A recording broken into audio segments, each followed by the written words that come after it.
আল্লাহর প্রিয় নবী যিনি এই দোয়া ইউনুস পরে মাছের পেট থেকে যিনি রক্ষা হয়েছিলেন, যিনি মাছের পেটের মতো বিপদের মধ্যে থেকে আল্লাহর দয়া এই দোয়া ইউনুস পরে সে বিপদ থেকে রক্ষা হয়েছিলেন। আপনিও যদি পড়তে পারেন আল্লাহ তাআলা আপনাকেও বিপদ থেকে রক্ষা করবেন, গায়বী সাহায্য দান করবেন। কিভাবে পড়বেন নিয়মটা বলে দিচ্ছি প্রিয় ভাইরা আমার। আল্লাহর কাছে আপনি যা চাইবেন আল্লাহ আপনাকে সব দান করে দিবে।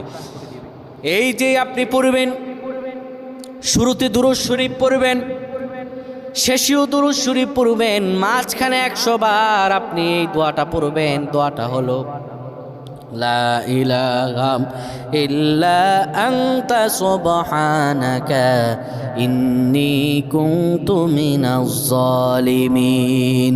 এই দোয়াটা আপনি 100 বার পড়বেন।